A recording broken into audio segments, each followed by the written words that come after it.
Assalamualaikum warahmatullahi wabarakatuh. Waalaikumsalam warahmatullahi wabarakatuh. Perkenalkan, nama saya Ella Kumala dan rekan saya Deskia Binti Safira. Di sini kami akan melakukan wawancara bertemakan Bhinneka Tunggal Ika dengan narasumber kami Bapak Sugeng Rianto dari Guru MTSN Wonogiri. MTSN 1 Wonogiri. MTSN 1 Wonogiri. Baik, langsung saja kita mulai pertanyaan yang pertama. Baik Bapak, bagaimana Bapak memahami makna Bhinneka Tunggal Ika? Oke, Bhinneka Tunggal Ika itu kan sebuah konsep kehidupan keberagaman ya. Jadi kalau kita memperhatikan secara letterlek di kalimatnya itu kan Bhinneka itu berarti kan kebinekaan, berarti kan keberagaman. Bahwa kita menyadari bahwa di negara kita itu kan kondisinya beragam dalam segala hal, mulai dari suku, agama, kemudian ras, kebudayaannya. Maka konsep itu menjadi sebuah konsep yang harus kita pahami, meskipun kita berbeda-beda itu tetap satu sebagai bagian dari seluruh bangsa Indonesia. Itu makna dari Bhinneka Tunggal Ika adalah konsep yang kita pahami selama ini kan seperti itu. Lanjut, yang kedua. Bisakah Bapak memberikan contoh situasi di mana prinsip Bhinneka Tunggal Ika diterapkan dengan baik di lingkungan masyarakat? Oke. Kita berada di masyarakat yang beragam, ya, tidak ada masyarakat itu yang mono, artinya kan heterogen. Maka ketika kita menghadapi sebuah kondisi yang beragam itu, yang paling utama itu apa? Kita tidak boleh menggunakan ego kita, ya, karena ego itu yang berlebihan akan mengganggu dalam pelaksanaan kehidupan bermasyarakat. Kita harus menyadari bahwa masyarakat itu kan punya banyak kepentingan. Nah, kepentingan temporer itu kan berbeda-beda satu dengan yang lainnya. Maka dalam konsep Bhinneka itu, masyarakat harus menyadari bahwa kepentingan saya itu belum tentu nanti cocok dengan orang lain. Makanya perlu ada penyesuaian. Agar kita tidak merasa ego bahwa kepentingan saya harus diutamakan, sementara kita mengabaikan kepentingan orang lain. Ini konsep dari kebinekaan ketika diterapkan dalam masyarakat. Jadi konsepnya adalah bagaimana kita menyadari bahwa kita tidak boleh mengedepankan ego kita dalam masyarakat itu, seperti itu. Oke, yang selanjutnya, apa tantangan terbesar dalam menerapkan nilai-nilai Bhinneka Tunggal Ika dalam masyarakat yang multikultur? Oke, kalau kita kaitan dengan masyarakat yang multikultur itu kan masyarakat yang beragam ya. Masyarakat yang di dalamnya itu banyak unsur-unsurnya, ya, banyak kepentingannya, banyak hal-hal yang perlu kita sinkronkan. Jadi tantangan yang terbesar ketika kita menghadapi itu adalah berupa upaya untuk mementingkan kepentingan kelompoknya, ya, egosentris. Jadi upaya-upaya yang di dalamnya itu kita hanya mementingkan kepentingan diri sendiri, kepentingan kelompok, ego sektoral. Ini menjadi sebuah kendala yang perlu kita hadapi ketika kita hidup dalam masyarakat yang multikultur. Jadi ketika kita berhadapan dengan masyarakat sama-sama itu, ya, kita harus mengutamakan kebersamaan. Tantangan terbesarnya apa tadi? Itu tadi, kita kadang-kadang lupa bahwa di dalam lingkungan kita itu banyak orang lain yang berbeda kita. Maka dengan demikian kita harus bisa menyesuaikan diri, adaptasi dengan baik dimanapun kita tinggal, dimanapun kita berada, pasti kita akan berada di tempat orang yang berbeda-beda. Tantangan besarnya itu apa? Ya itu tadi, jangan terlalu memaksakan apa yang menjadi prinsip kita tanpa kita mengadaptasikan dengan orang lain. Ya, tapi catatannya ya, kita tidak boleh terlalu larut ya dengan masyarakat yang mungkin berbeda dengan kita ya, tapi tetap kita punya identitas diri dalam masyarakat yang apapun bentuknya. Baik, selanjutnya, bagaimana Bapak menangani perbedaan budaya atau agama dalam tim atau organisasi Bapak? Setiap tim, setiap organisasi pasti ada perbedaannya kan. Seperti itu kan. Nah, bagaimana cara mengatasi itu? Utamakan visi dan misinya dulu. Visi misi dari organisasi itu apa? Goal yang mau kita capai dari organisasi itu apa? Ketika kita sudah tetapkan visi misi, goalnya, tujuannya, maka hilangkan perasaan perbedaan. Kita boleh saja berbeda agama, ya, berbeda latar belakang pendidikan kita berbeda-beda, tapi kita punya satu visi yang sama di sebuah organisasi. Jadi sebagai seorang pemimpin misalnya, maka kedepankan visi misi, apa tujuannya, ya, abaikan perbedaannya, tapi samakan visi dan misinya.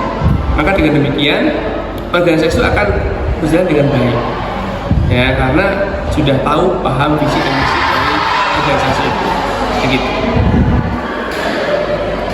Yang selanjutnya, apa langkah-langkah yang Bapak ambil untuk mempromosikan toleransi dan kerukunan antara orang-orang yang berbeda politik?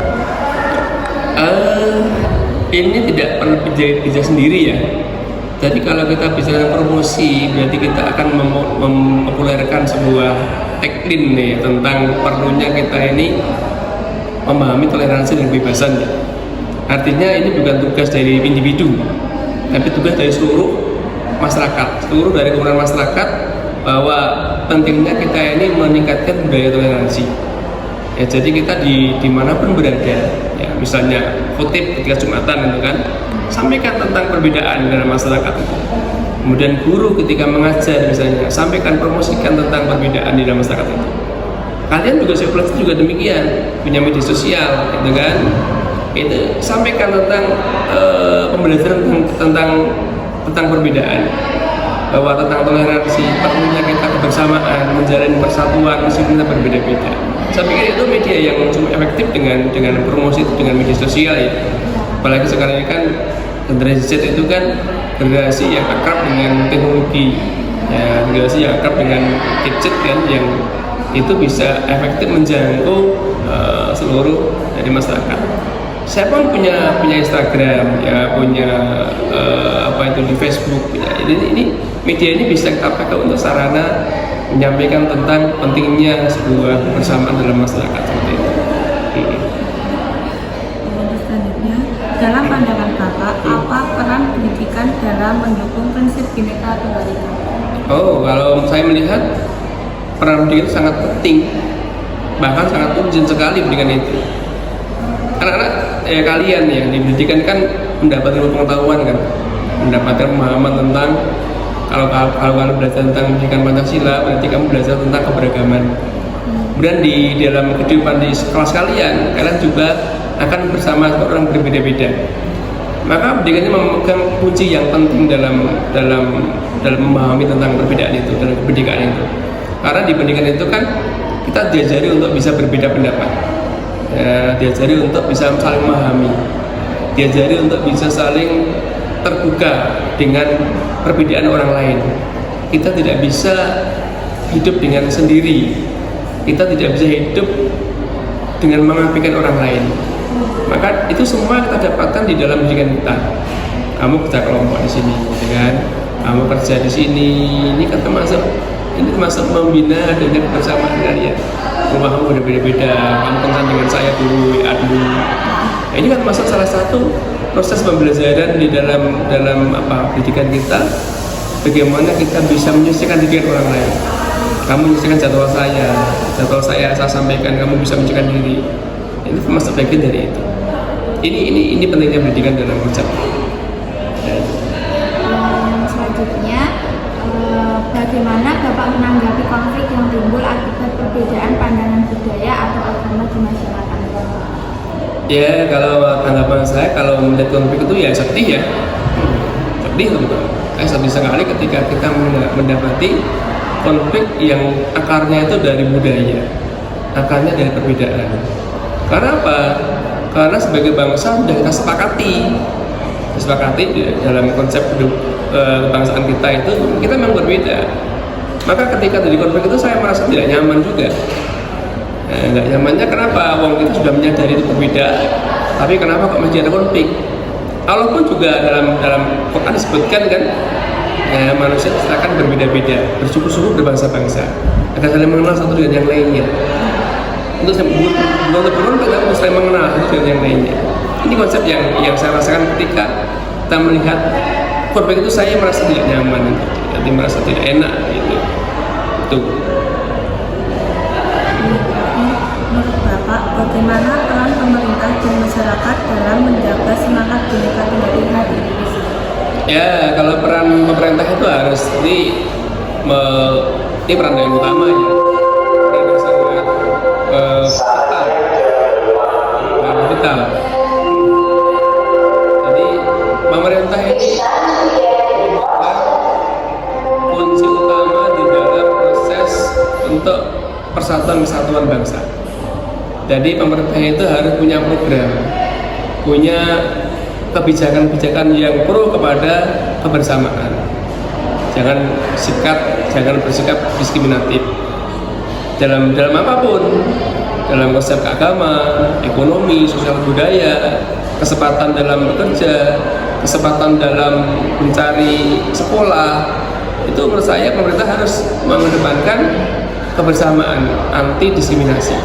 Ini pemerintah ya, kemudian bagaimana dengan masyarakat? Masyarakat pun juga sama. Ya, kita harus saling bahu-bahu antara pemerintah dan masyarakat untuk bersama-sama menciptakan tentang semangat persatuan dan kesatuan. Karena jika tidak, ya keadaannya tidak mungkin akan banyak konflik ya ketika kita tidak menyadari tentang perbedaan itu. Jadi peran pemerintah sangat penting. Ya diantaranya seperti itu tadi. Ya, menciptakan keadilan dalam masyarakat, kesejahteraan yang berimbang. Seperti itu. Baik, itu sudah pertanyaan Bapak Min. Jadi itu tadi beberapa pertanyaan yang sudah dijawab oleh Bapak Sugeng. Terima kasih untuk Bapak sudah meluangkan waktu untuk kami. Sama-sama. Baik, saya akhiri. Wassalamualaikum warahmatullahi wabarakatuh. Waalaikumsalam.